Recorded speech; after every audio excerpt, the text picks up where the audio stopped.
Welcome to the Wall Street Lab podcast, where we interview top financial professionals and deconstruct their practices to give you an insider look into the world of finance.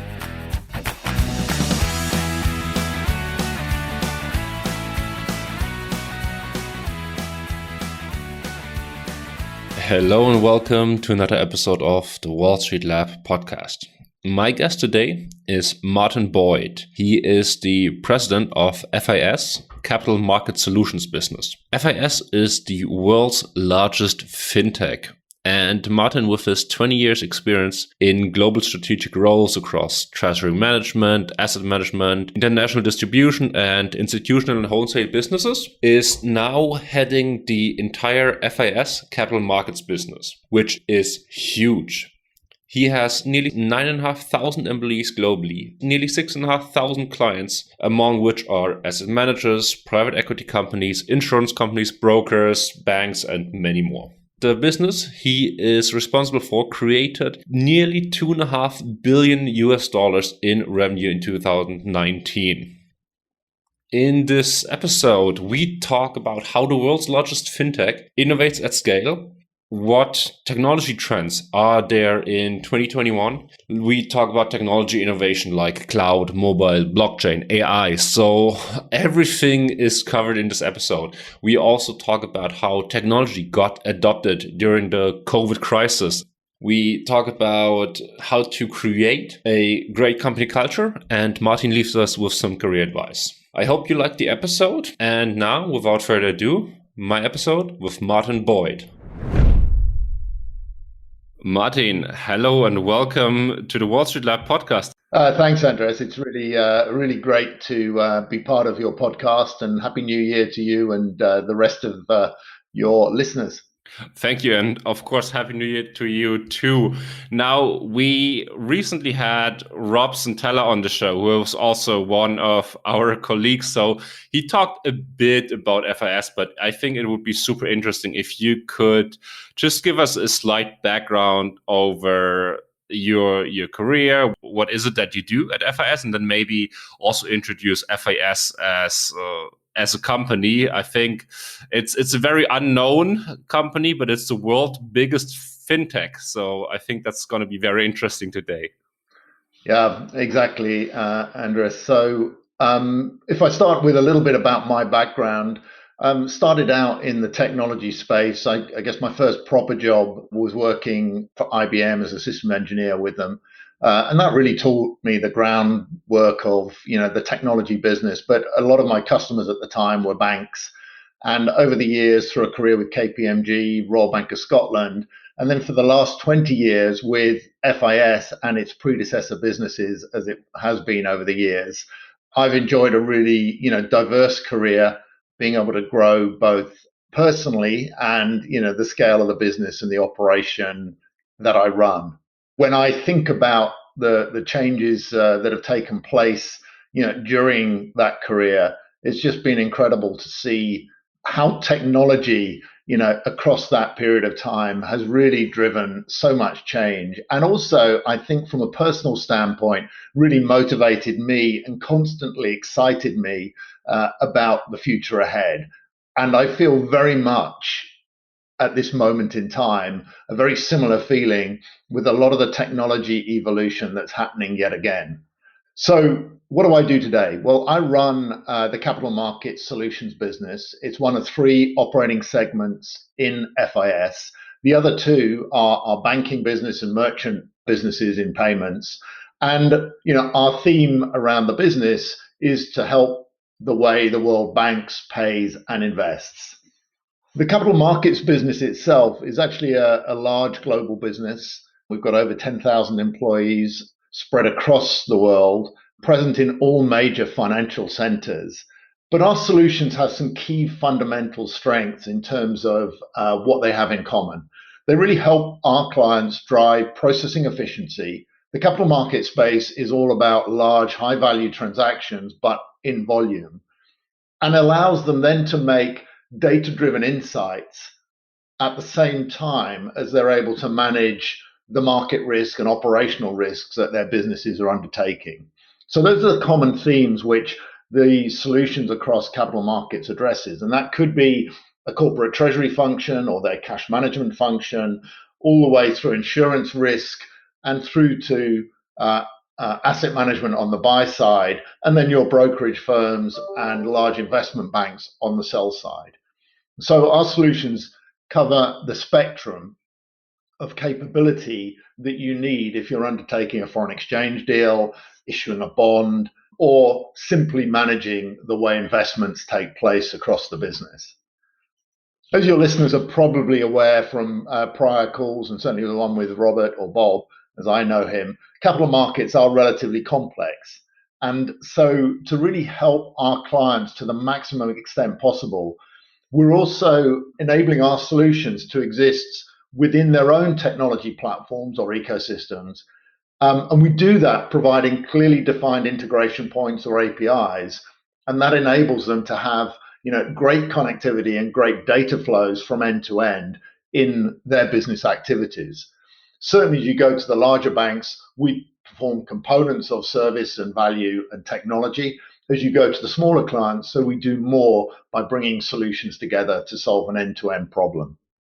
If you look back on the last 20 years of your career, what would be a kind of technology or an innovation that was an innovation 20 years ago? And what would you consider a technology innovation today? And I'm just interested in how the times have changed what an innovation looks like. Yeah, I think it's a great point. And I think it's a combination of infrastructure, which enables, and then also types of technology, which changes your ability to interact and make decisions. So if I start in the first place with what's happened with the infrastructure, I think if COVID and the environment we're in had happened 5 years ago, I think we would have struggled sitting at home with the bandwidth available, with the technology available to really be able to continue to drive the business and do our jobs almost uninhibited from a day-to-day standpoint. And the reason for that is the massive advances in communication technology that's taken place, both mobile technology, but as well as the more formal broadband provider technology and the switching and the capacity that's gone into that, as well as the accessibility of that in almost every part of the world and every part of our business, has just been a transformation. And so if you imagine this same event 5 years ago, I think you'll have found the world, our customers and certainly ourselves, struggling to adapt to that and to be able to run their businesses in the way that we relatively have done so without too much problem in the last 12 months. So that's one, and it's a part of the thing that the world that doesn't sound that sexy or interesting from a business standpoint, but which is really vital and is a real enabler, to what we've been doing. So the second then, which is really the rise of mobile, and it's not just the rise of mobile itself that's been an enabler, but the digital experience generally. And for us in capital markets, a critical technology has been things like business intelligence, where you're able to expose and manipulate significant amounts of data in ways, again, which were unimaginable 15 years ago without massive compute capacity. And the fact that you can do it on mobile devices, on desktops and other areas is, again, a huge enabler. I'm going to talk a little bit about machine learning and artificial intelligence, since they're starting to have an impact, and that's some of the excitement for the future. But I'll come on to that a little bit when I think about what some of the critical skills are, as we go forward. You mentioned mobile, and you said you have those really high value, really, really important transactions in a bank. Is it now apparent that more and more of those transactions work via mobile, or is those are still mostly desktop related? I think it's a good question. I think we're certainly seeing, with the rise, say, let's take the investment management market, but with the rise of the investment platforms that we see out there around the world, you're seeing an increasing amount of transactional capability at the mobile end. And certainly when you look at our pure mobile banking applications, they enable you to make and initiate payments, to set up new payees, to drive, your day-to-day banking truly through what you have holding in your hand. So I think it's been dramatic, and it's almost just because it's sort of evolved in steps over the last 10 years, it's almost become something that you've assumed works and now happens. And the fact, we asked the question, can you make transactions? Well, yes, we are. We're doing it every day. And I think that enabler for the business has been substantial in terms of how we think about being able to make a transaction and see it flow through from end to end efficiently from a business standpoint.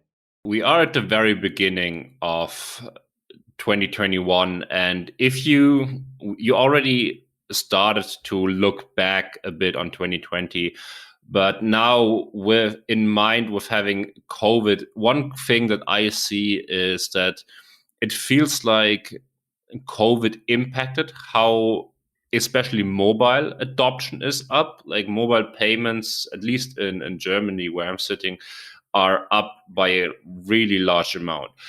Do you also have the feeling that COVID increased the rate of change in technology and especially increased the adoption? Yeah, Andres, it's a very relevant question, and one which obviously as a technology and service provider in this market, we're very keen to understand, day to day.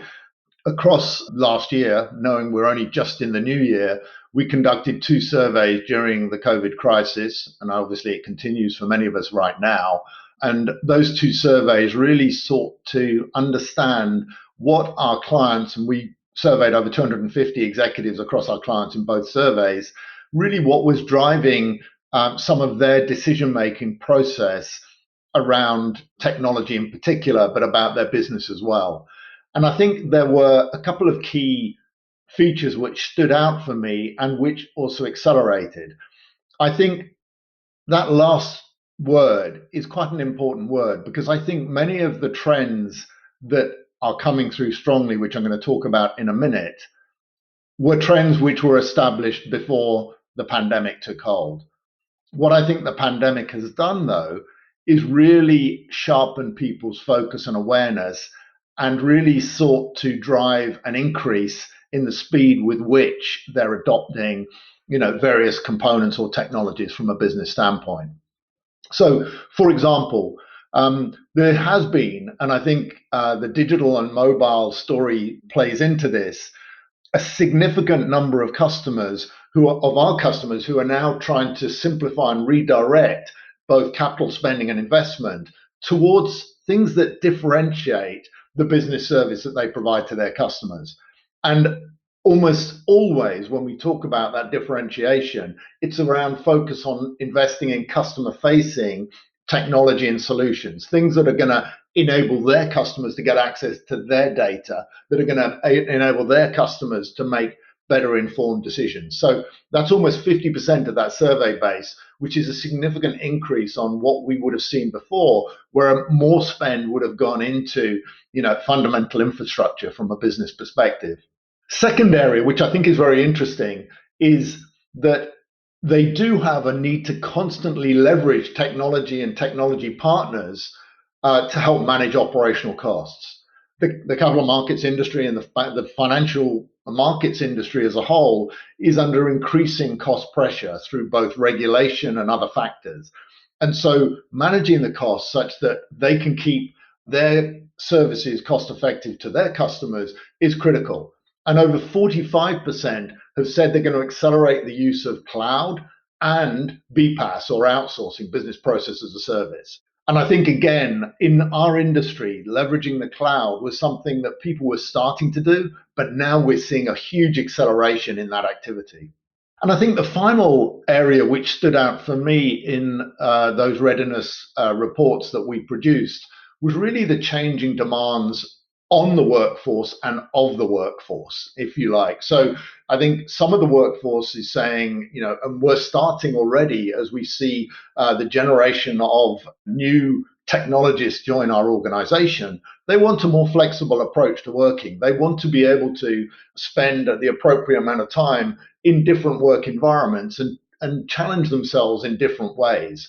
And what COVID has also accelerated is this drive towards more flexible working. And I think driven initially by a cost imperative from an employer standpoint, but as I say, an increasing desire by employees to be more flexible. We're now starting to see a greater proportion of businesses say that they're going to spend time in a more hybrid working environment where they're not demanding everybody returns to the office, but they're not demanding everybody's at home all the time. And we saw over 62% of firms in our survey now saying that a long-term hybrid model would become the normal for them. Whether that changes over the coming months, I don't know. But certainly that's what the data is telling us at the moment, or the information is telling us at the moment. And I think that's astounding when you think about where we were 12 months ago. A couple of weeks ago, I saw an advertisement that you can rent a bungalow in the Maldives for, I think, 25,000 euros for an entire year. Why wouldn't you want to work in a bungalow in the Maldives if you have great internet connection, right? Yeah, well, I like the idea of that myself. I must admit, Andreas. I think one of the challenging things as an employer in this industry is that whilst technically, if you're hiring for the first time, that employee can be in many different parts of the world, in many different places. I think when it comes to existing employees, they obviously have a home base, a tax base, and things like that. And so when you think about the flexibility in terms of environment, it's a little bit more thoughtful in terms of how you want to drive the business going forward. And certainly, and I think it is well understood that for collaboration to work at its optimal, you do need to be able to get people together in closer proximity on a more regular basis. And so it's not as simple as, I think, saying you could have half your workforce remote and half in the office. You need to be able to bring people, and it's not just the team of people who perform the same function. I think it's critical that you get teams that cross functional boundaries, because I think that's where innovation is really going to be driving the business in the future. And by bringing the group together to have those sort of conversations, I think it's going to change the way we think about occupying the office locations that employers retain, to generate those ideas in a different way. What other benefits did you find in moving to a hybrid environment? Well, I think, it's too early to say, because I think for most organizations, they're spending the majority of their time working from home. But I do think one critical challenge that the financial industry has been working on is inclusion and diversity. And I do think a hybrid working model really opens out opportunity for more inclusion and greater diversity across the business. And it could be as simple as, in our organization, we've got a fantastic team of employees who help our customers implement our software technology. Frequently, or historically, that would have required them to spend a huge amount of time on customer site. Well, you can imagine with that type of role and that amount of travel, it precludes and sort of excludes, if you like, people from potentially doing that role. What the last 12 months has told us is we can do 95 to 98% of our implementation and consulting work for customers remotely. Suddenly the game has changed. Suddenly you don't need to be 90% at the customer side. You can go to the customer site 10% of the time. You can imagine what that does from an inclusion standpoint. It means that people who felt that they couldn't do it before now feel they may be able to take on that role. So I think that's why I think the combination of technology and new working practice is tremendously exciting from an employee standpoint in the workplace of the future. So I want to dig into something you mentioned in passing earlier. And you said a lot of the changes are driven mainly because companies, banks want to decrease the operational costs.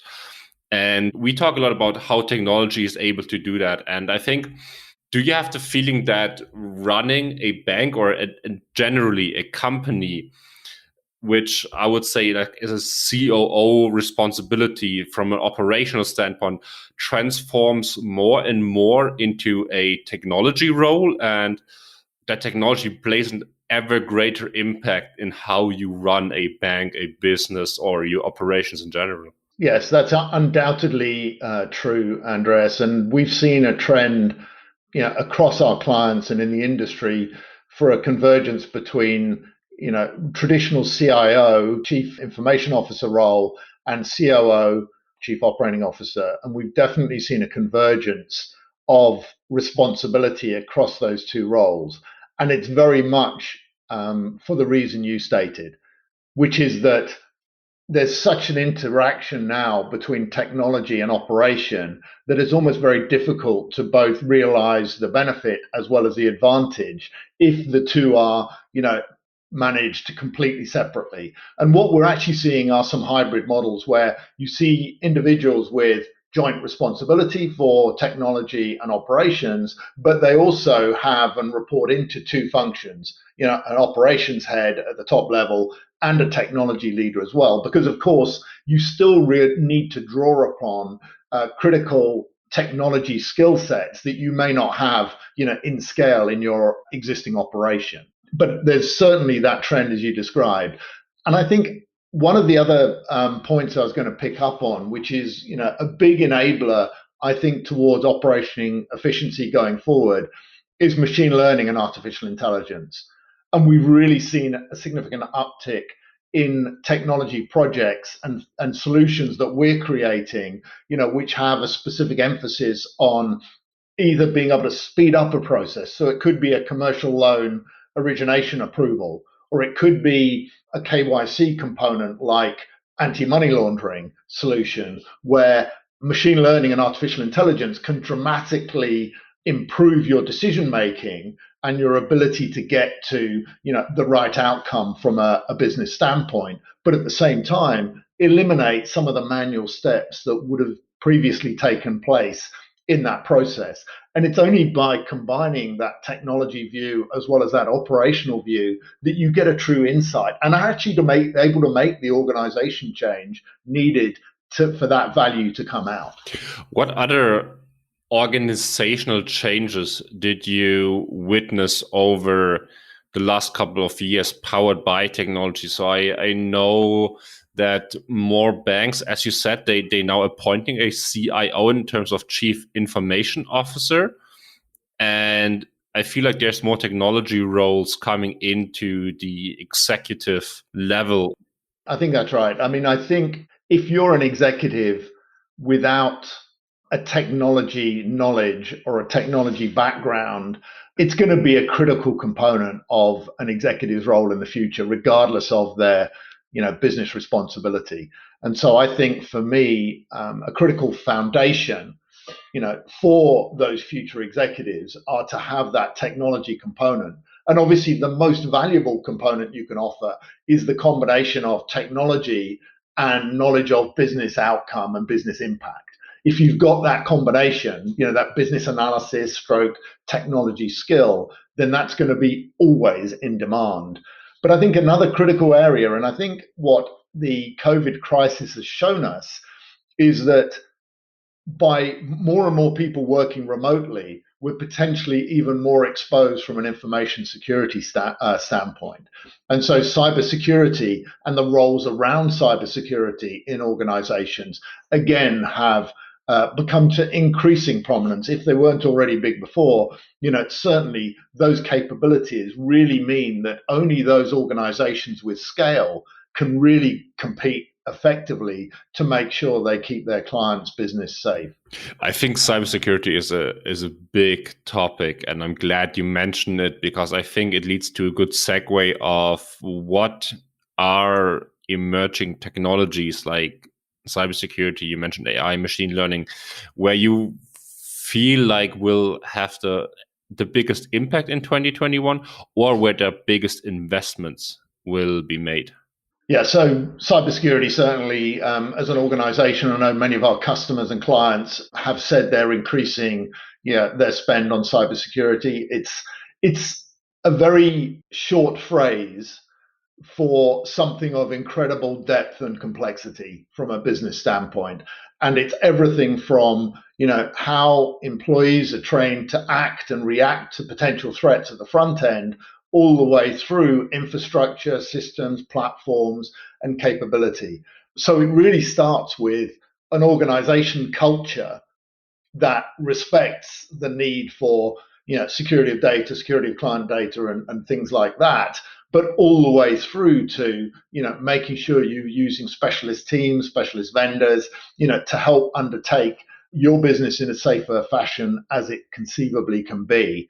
So that is ever present, and it's only going to increase, I think, as more and more digital experience is leveraged from a customer standpoint. If I think about technologies and skills, I did mention machine learning and artificial intelligence, and I think underpinning those, there's some critical, I guess, career choices that individuals can make, and specific areas that they might want to think about getting into. So those I've mentioned already, those that can combine an understanding of the business and the experience of the customer and how that relates to being able to leverage technology, I think are going to be really important roles for all companies in the future.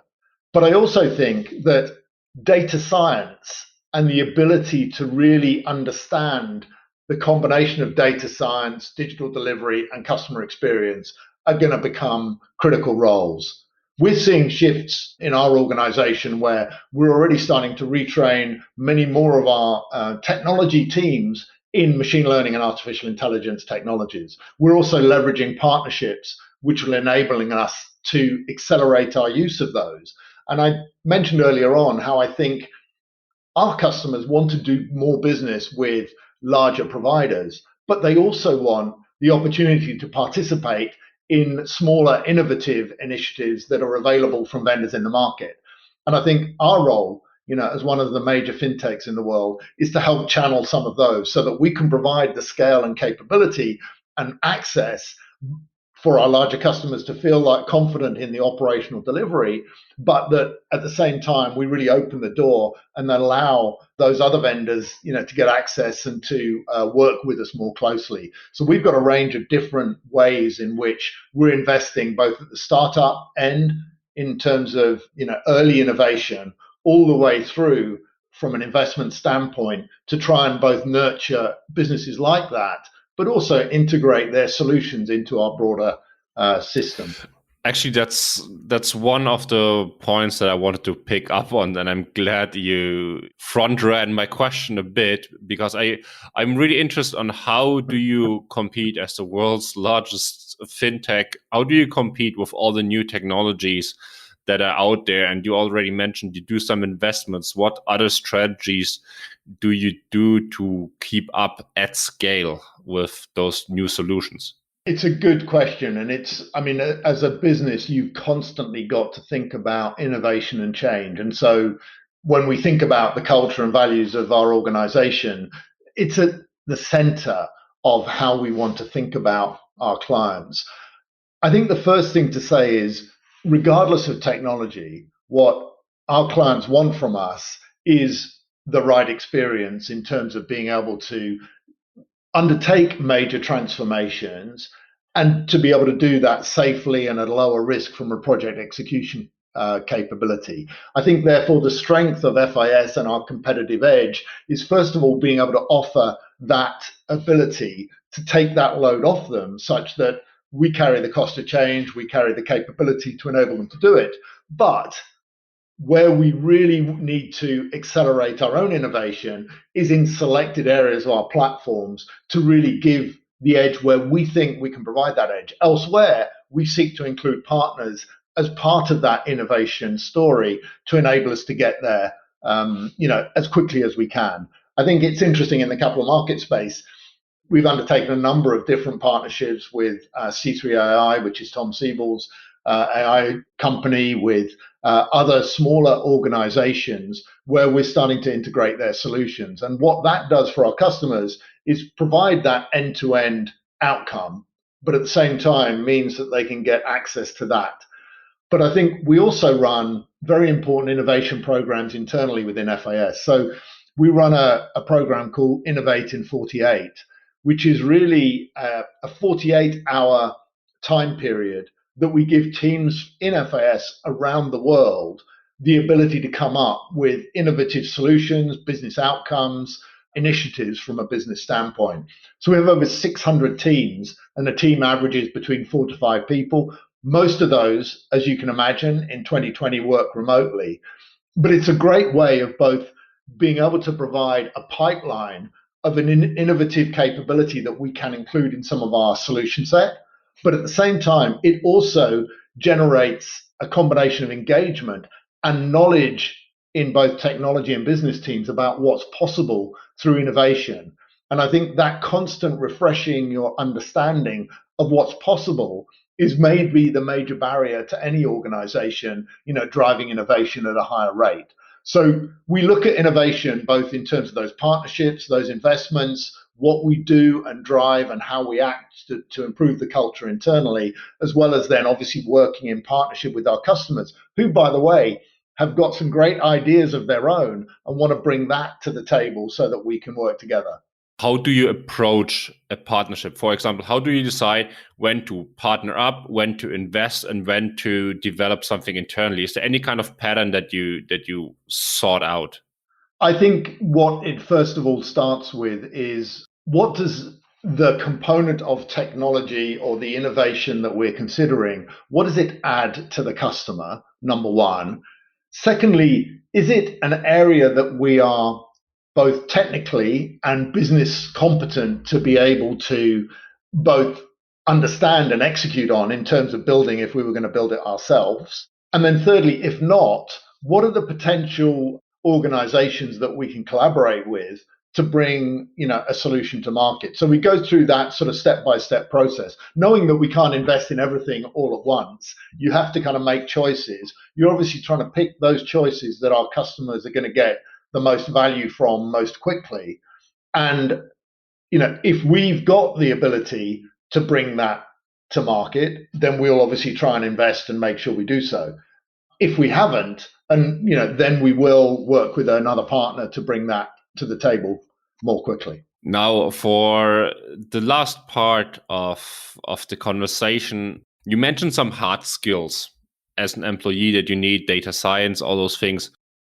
If you were to start over at, say, you're coming out of university and you can keep one or two pieces of advice from the knowledge you've gained now, with 20 years experience, you can keep one or two points or some advice, and you can learn that, but you are starting right now. What would you choose to remember? I can't remember who mentioned this to me or who said it first, but we were born with two ears and one mouth for a very good reason.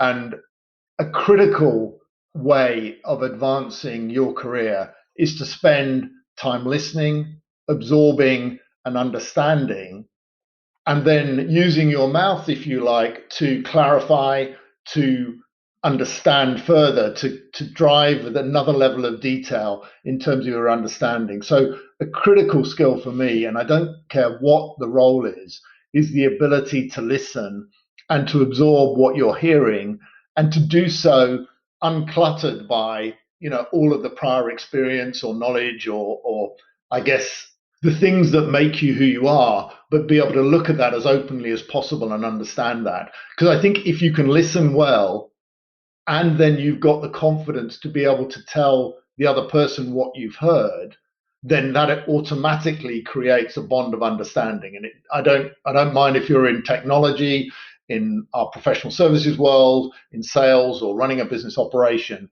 It's a critical skill that I've learned over the years. And it was part of my fundamental training in my early days, was to take the time to listen first and then contribute. So that's number one. The second one is be open. And what do I mean by that? I think when you start out in a career, you may have very well-defined view of a career path. The one thing I think the world over the last 12 months and over many years has taught us is that view of the world can shift dramatically from year to year.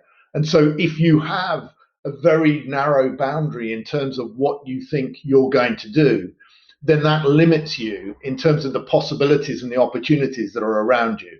And I think sometimes it's as valuable to make a sideways move to look at another opportunity within an organization even, as it is to take the next upward move, because by taking the sideways move, you're looking deliberately to acquire skills and competence that you didn't or weren't exposed to in the role you're in. And that's definitely how my career has developed.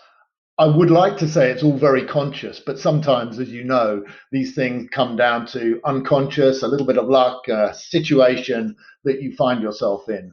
But be open to the possibility, I think, is critical.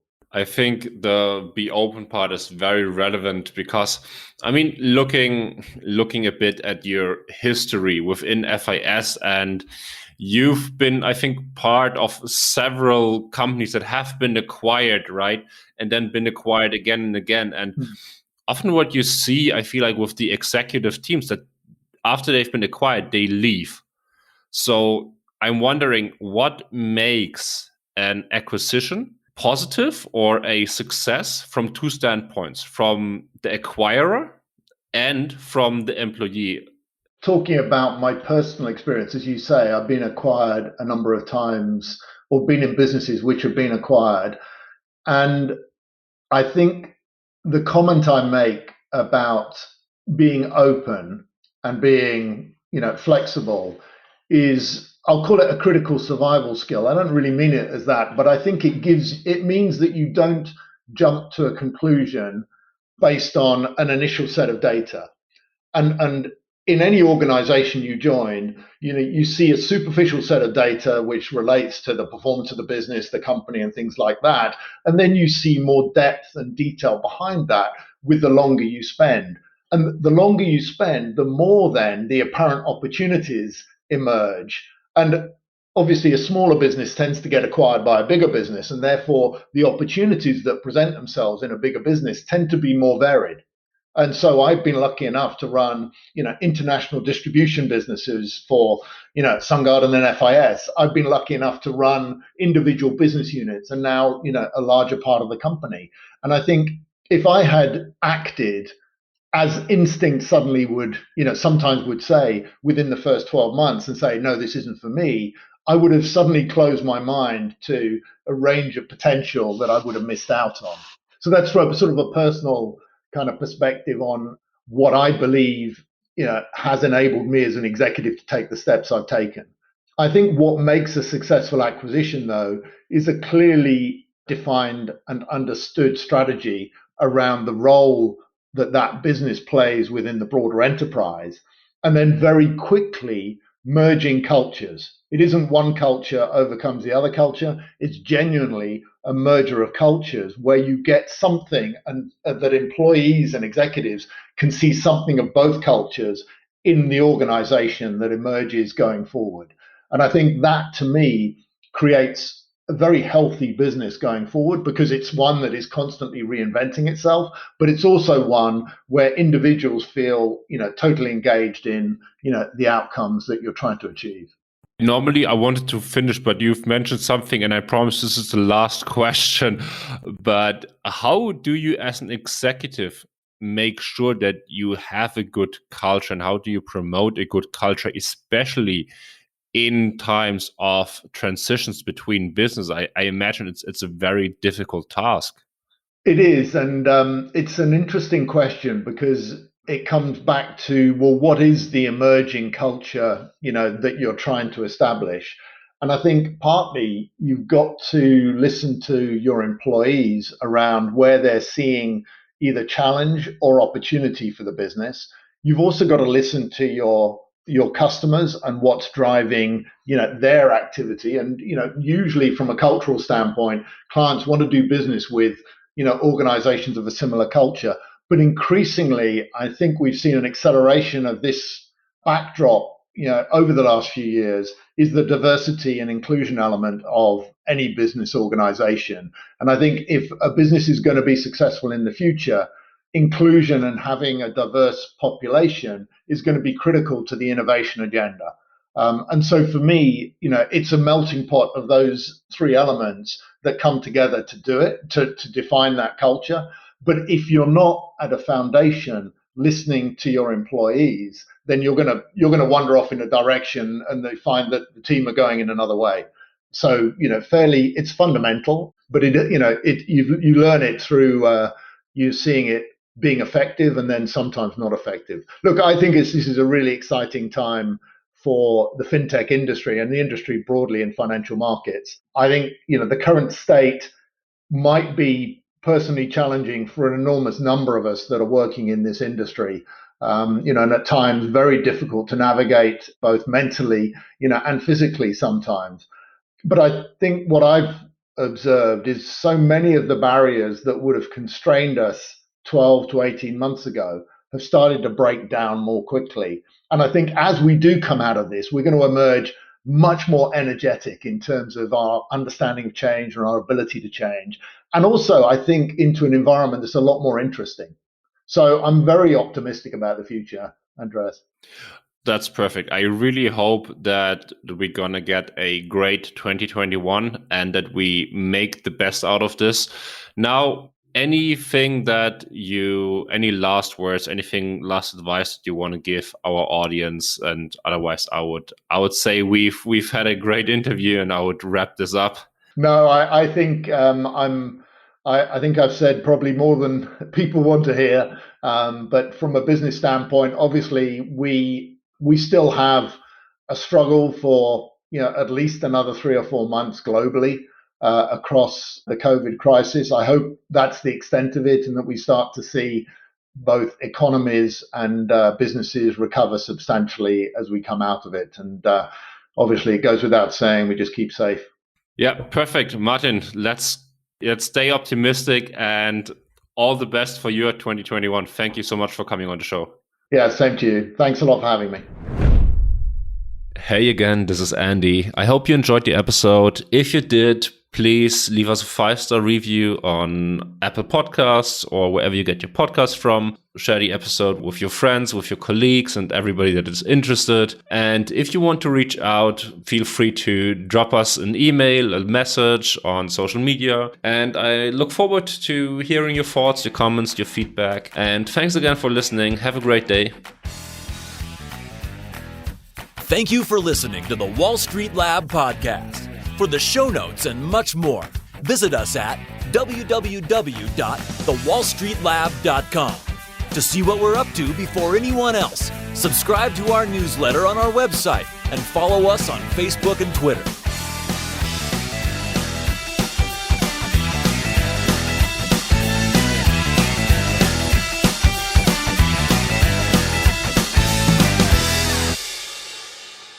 Disclaimer. Information contained in this podcast constitutes the opinions of individuals and should not be treated as investment, tax, financial, or legal advice.